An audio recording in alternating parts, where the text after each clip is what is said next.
আসসালামু আলাইকুম। আশা করি সবাই ভালো আছেন। আলহামদুলিল্লাহ আমিও ভালো আছি। তো আজকে আবারও আরেকটা ভিডিও নিয়ে আসলাম আমাদের রান্নাঘর পেজ থেকে। তো আজকে কি রান্না করব সেগুলো তোমাদের সাথে আমি শেয়ার করতেছি। এদিক দিয়ে আমি চুলার মধ্যে ভাতের পানি বসিয়ে দিয়েছি আর বুটের ডাল বসাই দিলাম। কালকে যে লাউটা এনেছে সেটা তো নষ্ট ছিল, মানে ভালো ছিল না।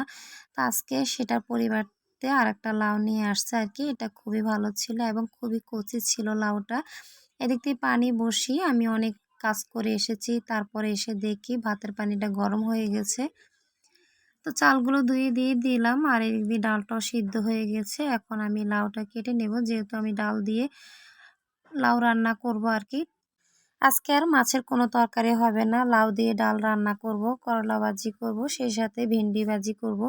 তো এদিক দিয়ে আমি একে একে সবকিছু গুছিয়ে নিয়েছি। যেহেতু ডাল সিদ্ধ হয়ে গেছে তাই আজকে আমি লাউটা আগে কেটে নিয়েছি। তারপরে লাউগুলো দিয়ে দিতেছি।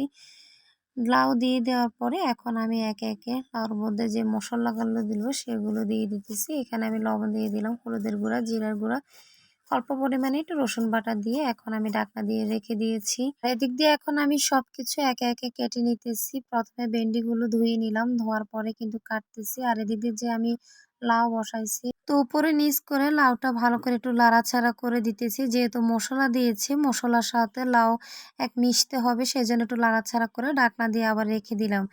তো ভেন্ডিগুলো আমার কাটা হয়ে গেছে। এখন আমি করলা কেটে নিতেছি আর এখানে ২ টা করলা ভাজি করব আরকি। তার সাথে ২ টা আলুও দেব।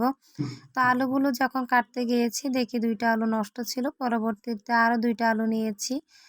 তো সেগুলো কেটে নিলাম। এখন আমি ধনিয়া পাতাগুলো কেটে নিতেছি আর অল্প পরিমাণে কিছু কাঁচামরিচও কাটবো। এই তো আমি কাঁচামরিচগুলো ধুয়ে কেটে নিতেছি আর কিছুটা পেঁয়াজও কেটে নিতেছি। এদিক দিয়ে ডাল পুরা সিদ্ধ হয়ে গেছে, লাউ আর কি সিদ্ধ হয়ে গেল আরকি। তো এগুলো এখন ভাগার দিতে হবে। পাশের চুলায় রেখে এখন এদিক দিয়ে আমি একটা পাইপ্যান বসিয়ে দিলাম। এরপর দিয়ে দিয়েছি পেঁয়াজ। পেঁয়াজ দিয়ে ভাগার দেওয়া হবে। হালকা একটু ভেজে নিয়ে এখন আমি লাউর সাথে মিশিয়ে দিতেছি। দিয়ে এটাকে কিছুক্ষণ নাড়াচাড়া করে এখন কিছুটা ধনিয়া পাতা দিব। ধনিয়া পাতা দেওয়ার পরে হালকা কিছুক্ষণ নাড়াচাড়া করে রান্না করে নিলে কিন্তু লাউ তরকারিটা হয়ে গেছে। এখন আমি এই যে পাইপ্যানটার মধ্যে ভেন্ডি ভাজি করে নেব। তো এখানে পেঁয়াজ, কাঁচামরিচ দিয়ে দিয়েছি আর এটা বেশিক্ষণ ভাজা লাগবে না, যেহেতু ভেন্ডি ভাজি করব। ভেন্ডি ভাজার সাথে সাথে পেঁয়াজও লাল হয়ে যাবে। একটু হলুদের গুঁড়া, একটু জিরার গুঁড়া, একটু লবণ দিয়ে দিলাম।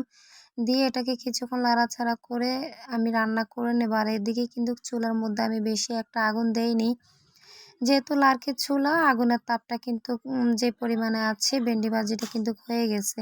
তো এই যে ভেন্ডি ভাজিটা আমি নামিয়ে নিতেছি আর অল্প পরিমাণে কোনো কিছু ভাজি করলে বা শাক ভাজি করলে আমি এভাবে বাটিতে বেড়ে নেই।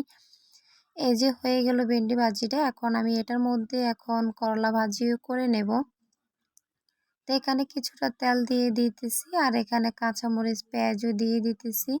দেওয়ার পরে এখন আমি নাড়াচাড়া করে করলা ভাজিটাও দিয়ে দিলাম আর এখানে অল্প পরিমাণে একটু লবণ, অল্প পরিমাণে একটু হলুদের গুঁড়া, জিরার গুঁড়া দিয়ে দিলাম।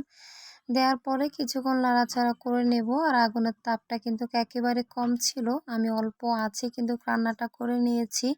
করলা ভাজিটা ঠিক সেভাবেই বাটিতে বেড়ে নিতেছি আর কি। বেড়ে নিলে সুবিধা হয় কি, যেটার মধ্যে রান্না করেছি সেটা পরিষ্কার করে নেওয়া যায়, পরবর্তীতে রান্নার সময় আর কোনো ভেজাল হয় না। এই তো সব কিছু আয়োজন করে নিলাম। তো আজকের ভিডিওটি এই পর্যন্তই। সবাই ভালো থাকবেন।